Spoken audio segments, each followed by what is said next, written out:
Coucou les vilains! Coucou les vilaines! On espère que vous allez bien et aujourd'hui on se retrouve pour notre point lecture donc de mai-juin.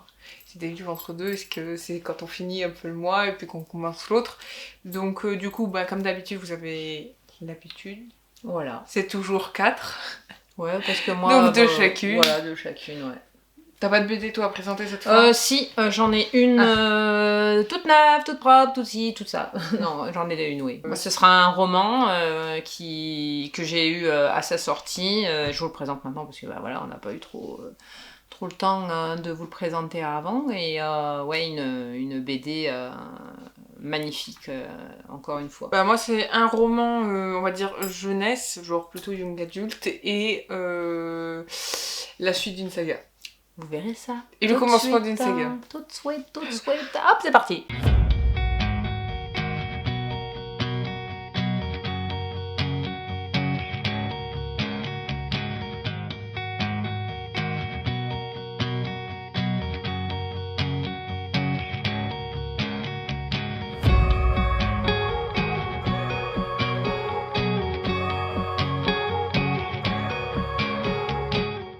Donc moi pour commencer, je vais vous parler du premier tome de la saga Assoiffée de Tracy Wolff aux éditions Pocket Jeunesse. Donc... Encore une saga. Et oui, je crois qu'il y a 5 pas des alerte saga. 5 tomes. Donc nous suivons les aventures de Grace. Moi je dis Grace. Ouais, c'est ça, Grace, c'est plus joli.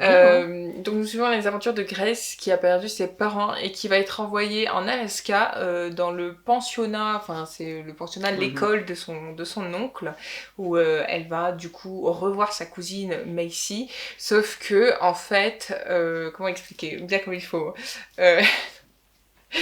et donc en fait, elle va faire plein de rencontres et des rencontres un peu surprenantes puisque elle est dans une école où les créatures surnaturelles, donc vampires, sorciers, dragons et loups-garous font partie. Quel panel! Et donc à son arrivée à l'école, donc elle rencontre son oncle, sa cousine et elle rencontre le fameux Jackson.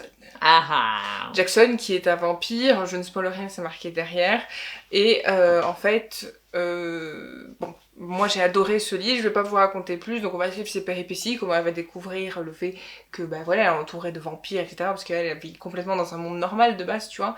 Donc finalement, elle est dans la découverte de ses pseudo-pouvoirs, on va dire. De ce monde surnaturel, oui. Voilà. Elle est complètement découverte, c'est tout nouveau pour elle. Et ce que j'ai bien aimé, moi, c'est que, tu vois, jusqu'à plus de la moitié du livre, je pense, genre... on sait pas, enfin elle le sait pas elle. Elle sait pas qu'il y a des créatures surnaturelles, elle voit des trucs bizarres, elle sait qu'il y a quelque chose, elle ressent, mais elle arrive pas à savoir et à mettre un mot, sauf qu'elle va les traiter d'aliens, tu vois, ça m'a fait, genre elle va les traiter d'aliens et elle va pas avoir genre la lumière qui va dire putain ouais, mais ils sont peut-être un peu comme moi. C'est peut-être des créatures enfin, je suis peut-être plus comme eux quoi. Et elle, oui, donc elle a un passé aussi, mais on l'apprend au fur et à mesure de l'histoire, surtout par rapport à ses parents, etc. On en apprend plus d'ailleurs sur la mort de ses parents et pourquoi ils sont morts, enfin bref, les circonstances de leur mort, enfin je vais pas m'étaler là-dessus. Mais aussi il y a beaucoup, et la présence de la romance avec Jackson du coup. D'accord. Voilà, beaucoup de ça. Moi j'ai beaucoup aimé le premier. Tu y mettrais combien? Ah, et je dois mentionner aussi qu'il est très drôle. Genre, j'ai beaucoup ri, moi, en lisant. Des fois, je la vois lire, elle rigole. Non, mais c'est vrai, il y a plein d'événements qui sont drôles. Même les titres sont drôles. Je trouve qu'il y a un effort de ce côté-là, tu vois. Et puis, à la fin, vous avez... donc, quand vous avez fini le premier tome, entre guillemets, vous avez quelques pages, enfin quelques chapitres du point de vue de Jackson. Ce qui est très intéressant par rapport à certains événements. Surtout qu'elle a bien ciblé les événements, ce qui te fait juste donner une envie de lire le deuxième. Exactement, j'ai envie de lire le deuxième, surtout qu'on en apprend plus sur leur monde. Toi, c'est pas un monde classique comme on peut voir dans Twilight ou quoi, il y a un peu plus de trucs magiques. Oui, parce que moi, quand tu m'en parlais, je pensais plutôt en ressemblance à Twilight ou Vampire Diaries, etc. Mais ils sont un peu plus jeunes. Mais finalement, il y a des dragons, tout ça, donc il y a des choses en plus. C'est vrai que les dragons sont pas quelque chose qu'on voit souvent dans les trucs surnaturels. En tout cas, ces dragons-là peuvent se transformer en humains juste pour tu sais, genre aller dans les foules, quoi. Ça passe inaperçu. Donc c'est vrai qu'il y a quelques points qui diffèrent un peu des trucs qu'on a l'habitude.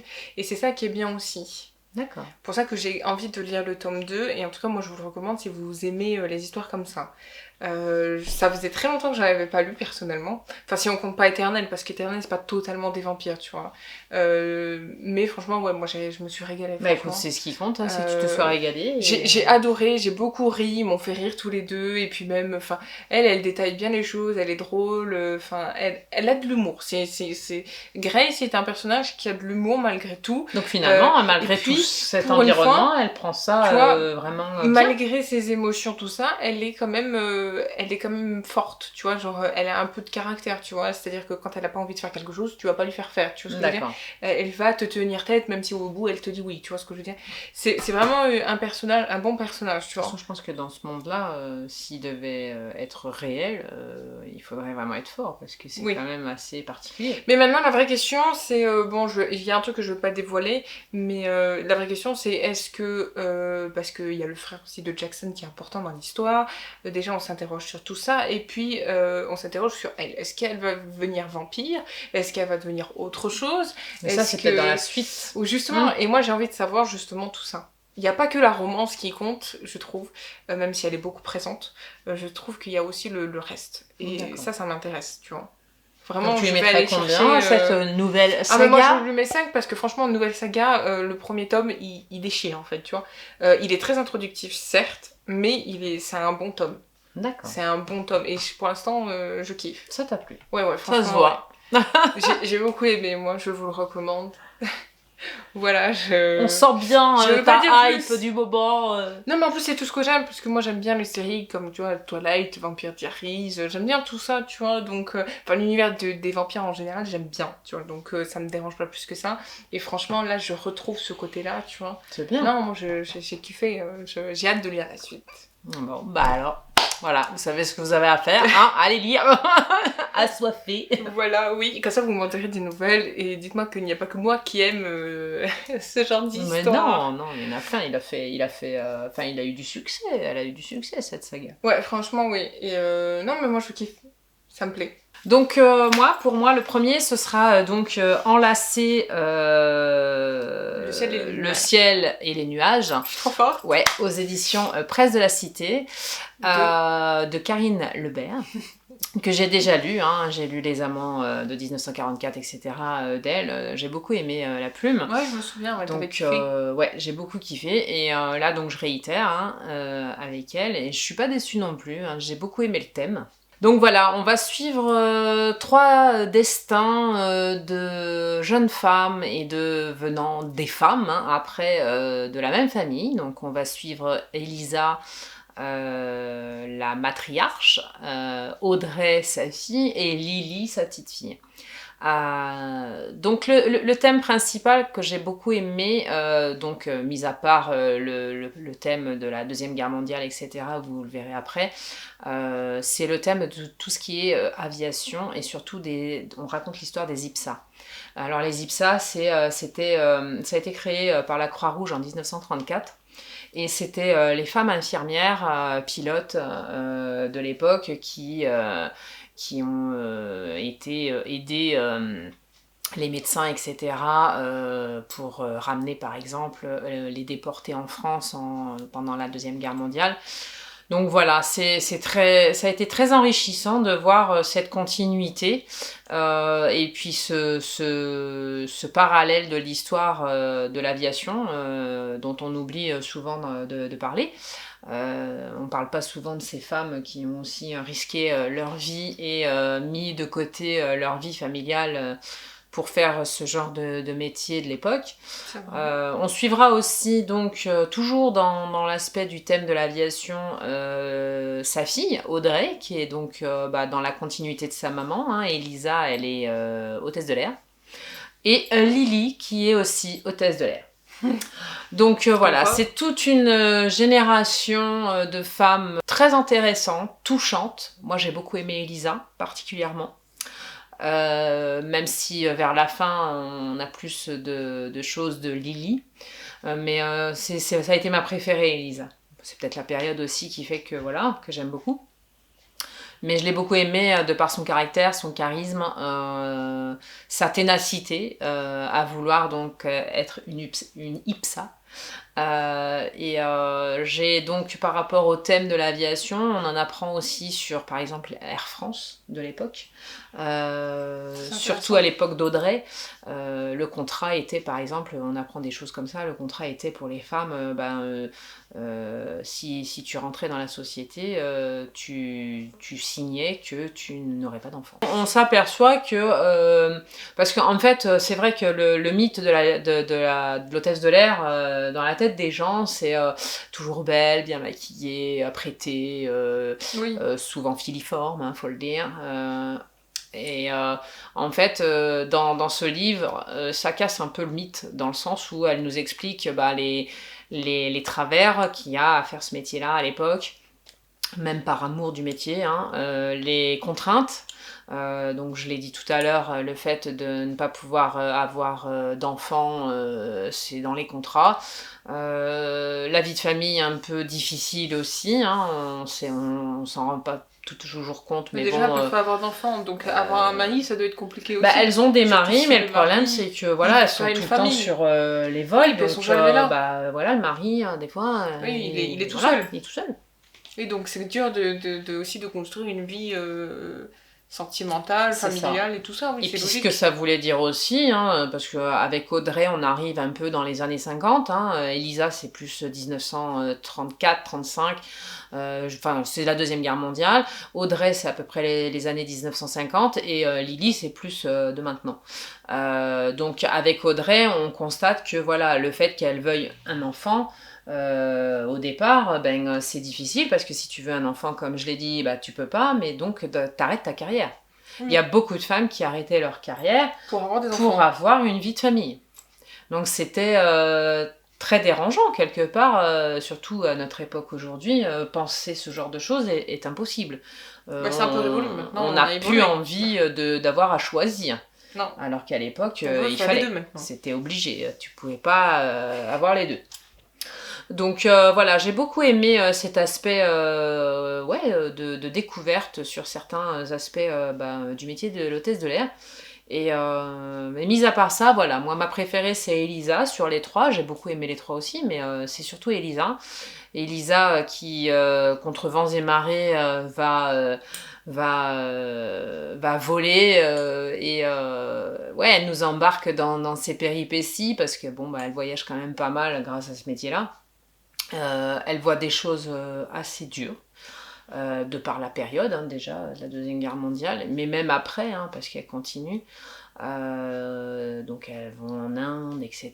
Donc elles voyagent énormément. Donc on voit leur façon de penser, de leur métier. On voit leur façon de gérer leur vie quotidienne. Ça, c'était intéressant aussi. Et dans tout ça, il y a quand même des petites choses qui vont pimenter ce petit roman. Donc on va avoir le petit piment chez Elisa, qui est sa petite histoire d'amour, qui est belle, très belle, parce qu'elle va rencontrer quelqu'un à l'époque de la Deuxième Guerre mondiale, et je vous dirai pas comment, ni où, ça va s'arrêter pour une raison que je ne vous dirai pas. Et on va avoir des détails sur Audrey aussi, sur Lily, mais c'est Lily qui va quelque part nous dévoiler ce qui s'est passé avec cet homme et sa grand-mère Elisa. Donc cette petite quête familiale m'a beaucoup hypée, m'a beaucoup touchée. J'ai beaucoup aimé. Et finalement, avec cette petite quête familiale, on se retrouve en Afrique. Et les paysages sont magnifiques. Et on constate que voilà, l'amour d'Elisa, aussi bien du pays que de cet homme, je sais pas, ça m'a embarqué, ça m'a touchée. J'ai beaucoup aimé. Donc je mets 5 à ce livre, à ce roman. Comment je pourrais dire, un peu envoûtant, dans le sens où on n'a qu'une envie, c'est de savoir pourquoi s'est passé certains événements. Et c'est un peu le but aussi de ces romans avec des quêtes familiales. Mais celle-ci m'a beaucoup plu. Tu le recommandes? Oui, beaucoup, oui, parce que je trouve que c'est une autrice dont on parle pas assez, je trouve, et qu'elle mérite largement sa petite place dans ses romans historiques je la vois et pas familiaux. Beaucoup passer, moi. Et c'est bien dommage, parce que je trouve qu'elle écrit très bien, elle se documente énormément. Parce que tu parlais de l'aviation, du fait déjà de l'aviation en France, c'est un gros travail, surtout à l'époque, pour aller chercher des trucs. Oui, puis en tant que femme surtout. Oui, voilà. La femme, l'aviateur par excellence, c'est pas une femme. Non, mais oui, mais c'est quand même des éléments importants, tu vois, même ne serait-ce que qu'est-ce que l'avion, tu vois. On a eu du mal, nous, en tant que femmes, à se faire une place pour X métiers, et encore plus ce genre de métier-là. Ah, ouais, c'est intéressant. Nous, on nous a relégués, plus en pilote après la guerre, mais en hôtesse de l'air. Il fallait qu'on soit belle, et c'est genre... t'es belle et tais-toi, quoi. Enfin, voilà, c'est un peu ça. Ouais. C'est un peu ce stéréotype-là, et j'avoue que voilà, c'est des livres très enrichissants, dans le sens où voilà, il y a ce travail de recherche historique, et voilà, on en apprend un petit peu sur ce genre de femmes courageuse, et voilà, donc moi j'ai beaucoup aimé lire ce roman de Karine Lebert, et je le recommande vivement. Pour le suivant, moi je vais vous présenter Hadès et Perséphone tome 3, donc c'est la suite de la saga. Le troisième tome s'appelle A Touch of Malice, donc voilà, merci pour l'accent anglais. Le troisième, est-il à la hauteur des deux autres? Alors oui, il est à la hauteur, il est même beaucoup plus genre explosif. C'est-à-dire, oui, beaucoup plus, parce que en fait, je vais pas trop dévoiler ce qui se passe dedans, parce que je trouve que franchement il mérite d'être lu, celui-là. On sent que l'autrice elle maîtrise son sujet, tu vois, genre la mythologie. Elle a adapté le mythe d'Hadès et Perséphone et de tous les autres dieux. Tu vois, genre à la fin de son livre, elle te donne ce que c'est vraiment et comment elle l'a adapté, et ça déjà c'est un bon point, donc ça pas de souci. Donc l'adaptation de ce que tu connais est bonne. Voilà, exactement, mais remanié. Oui, bien sûr. C'est-à-dire qu'il y a des changements, tu vois, par exemple, il y a plein de... Enfin, je vais pas expliquer les changements parce que je trouve que c'est pas... Il faut pas elle l'a adapté, tu vois. Il faut pas trop. Elle l'a vraiment adapté à son histoire, et dans ce tome-là, on rencontre des dieux, comme un peu plus de dieux, je dirais. Genre, ça change un peu de Apollon, Hermès, qui sont là encore beaucoup, et d'autres encore. Mais là, on rentre vraiment dans le vif du sujet. On rentre même dans une presque guerre, dans une pré-guerre, comme on pourrait dire, puisque sa mère a décidé de faire des siennes, puisque c'est la déesse de la moisson. Enfin bref, je vais pas trop expliquer. Mais on a une révélation aussi des personnages principaux, genre d'Hadès et Perséphone. Ils ont grandi grâce au tome 2. Et en fait ils ont grandi dans celui-là. Elle s'affirme enfin, elle assume enfin de vouloir devenir reine des enfers et déesse du printemps. Et c'est bien parce que genre on voit qu'elle assume, elle commence même à maîtriser ses pouvoirs, on sent, maintenant elle s'en sert, tu vois, par exemple, elle sait se guérir, etc. Donc elle avance, tu vois, dans son cheminement avec Hadès. Dans son chemin, exactement. On a le droit à un épisode insane, un chapitre même magnifique par rapport à leur fiançailles, magnifique je m'entends, bien sûr, vous voyez ce que je veux dire. Et non, on a une bonne continuité de l'histoire, ça avance bien. Ça t'amène à des péripéties. Avoir envie de lire le quatrième. Exactement, on a des péripéties, on a une pré-guerre aussi qui se prépare, donc les dieux se mettent en avant. Colère. Oui, et puis même, je veux dire, il y en a qui sont en désaccord, donc comment ils vont faire, etc. Tu vois, on a vraiment ce truc qui s'aligne là, tu vois. Et franchement, j'ai kiffé. Franchement, ce tome-là, il est insane. Donc finalement, vu que le quatrième n'est pas encore sorti, ton petit sentiment sur la trilogie pour l'instant, c'est de... Moi je kiffe d'être lu par nos amis, s'ils veulent se lancer. Moi je vous recommande cette histoire. Alors bien sûr, oui, il y a un peu de spicy, bien sûr, je trouve qu'il y en a même un peu plus dans le troisième que dans les autres. C'est mon avis, c'est mon ressenti. Mais ça, on avait donné notre mais ça, avis. Vous savez que je trouve que c'est pas... Bref, je vais pas m'étaler là-dessus.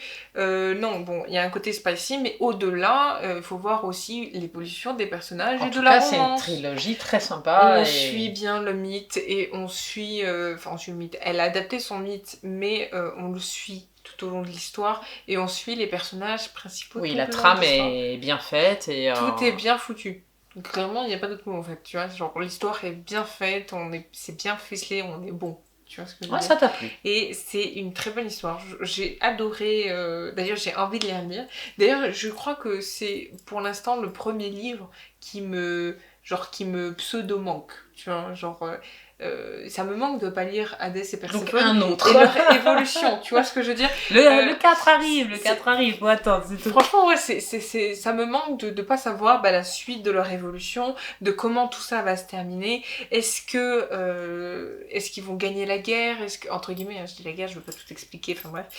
Est-ce qu'ils vont gagner la guerre ? Tu vois, est-ce qu'elle va devenir reine des enfers ? Enfin... Ça, oui, mais vous comprenez quoi ? Enfin, je vais pas trop m'étaler là-dessus non plus. Oui, c'est que ça t'a plu, voilà.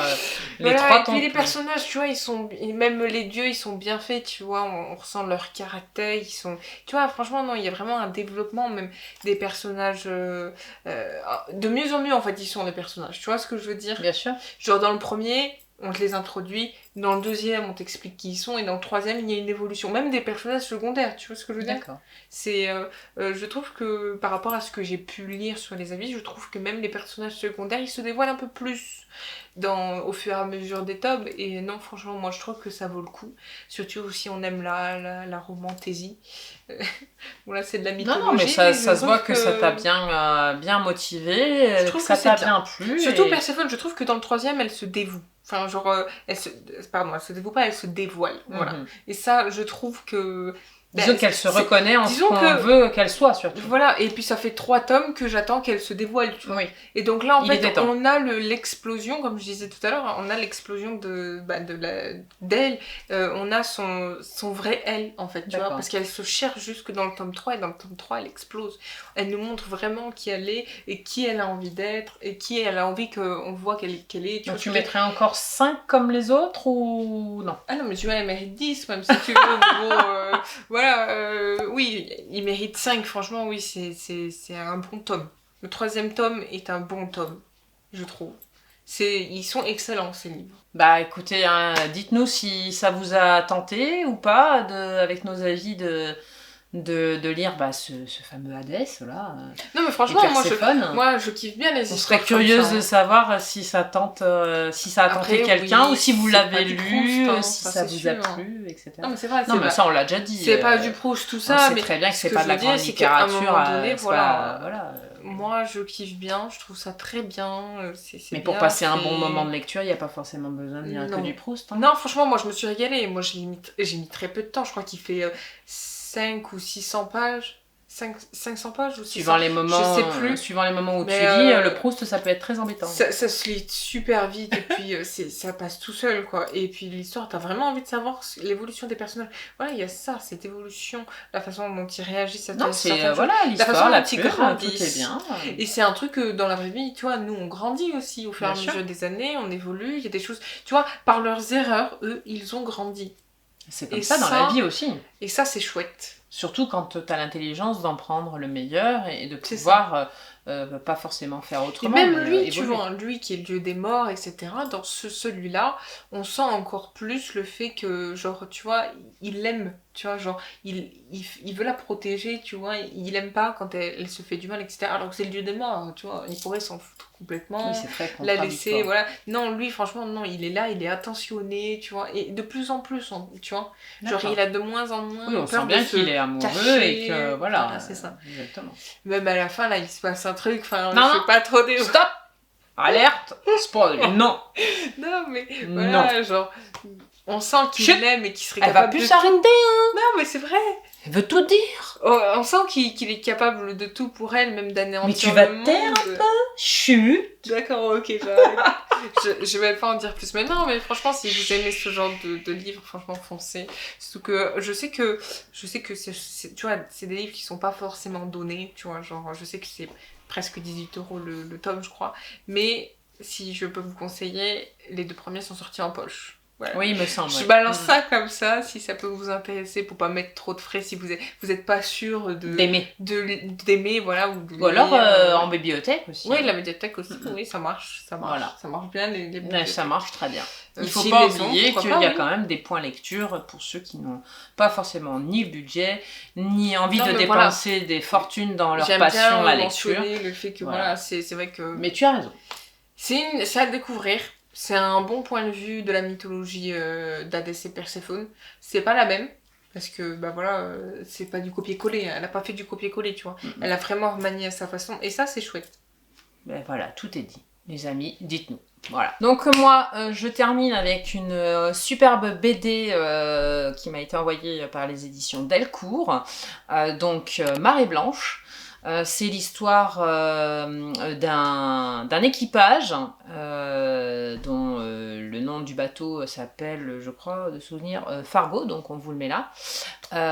Et donc il y a 4 membres, il y a Laurent, Paul, Jordan et Théo.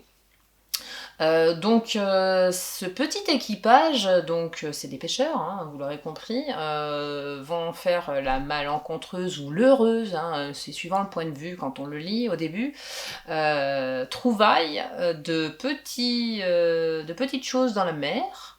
Et ces petites choses, c'est de la cocaïne. Donc ils vont récupérer tous ces paquets dans la mer. Ils vont récupérer 40 kilos. Wow. Ah oui, quand même. De cette trouvaille, malheureuse ou pas, hein, comme je vous ai dit, va découler en fait tous les événements de cette BD. Ça va être pour moi, en fait le thème principal pour moi c'est vraiment réaliser le fait d'avoir fait un choix bon ou mauvais. D'accord. Pour moi, est-ce qu'ils ont fait le bon choix dès le départ ou le mauvais ? Telle est la question. Telle est la question, vous l'aurez dans la BD. Par contre, on a les événements qui s'enchaînent pour chacun. Donc au départ, quand ils trouvent cette cocaïne, ils la pêchent, ils la gardent.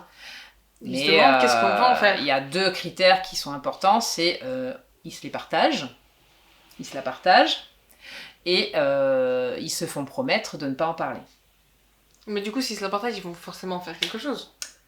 Oui, mais ça c'est tout à chacun qui va voir ce qu'il va en faire. Oui, parce que c'est quand même de la drogue. C'est quand même de la drogue. C'est pas quelque Alors chose on peut imaginer plein de choses, que ceux à qui ça appartient, voilà, ça pue un peu, hein, tout ce qui est lié à la drogue, ça pue un peu. Ça peut, oui. Tu sais pas ce qu'il va te tomber dessus. Et en même temps, il y a aussi la confiance qu'ont ces 4 personnes, parce qu'à l'origine, ils sont amis, ils travaillent ensemble. Ils connaissent leurs familles respectives, ils se connaissent bien quand même. Donc, en fait, de cette décision-là va découler plein d'autres rebondissements, mais aussi des catastrophes. Vous pensez bien. Oui. Donc voilà, cette BD m'a beaucoup plu de par le questionnement de quand on fait une action de la sorte, il peut en découler des événements intéressants, joyeux, mais aussi parce qu'au début ils sont euphoriques, ils sont contents. Oui, ils sont contents, ils se disent tiens, on va se faire peut-être un peu d'argent, tu vois, pourquoi pas. Oui. Parce que on sait que le monde de la pêche c'est pas évident. Je m'y connais, arrête, tu vas croire. Non, mais tu vois, ce que je veux dire par là, c'est que voilà, dans le monde de la pêche, on n'est pas forcément riche, tu vois. On essaye de vivre de son métier de passion, parce que c'est des métiers de passion. Donc voilà, ce genre de trouvailles, ça peut être intéressant financièrement, mais on va voir tout au long de la BD que ça va pas être le cas. Voilà, ça va pas être le cas pour tous, on va dire.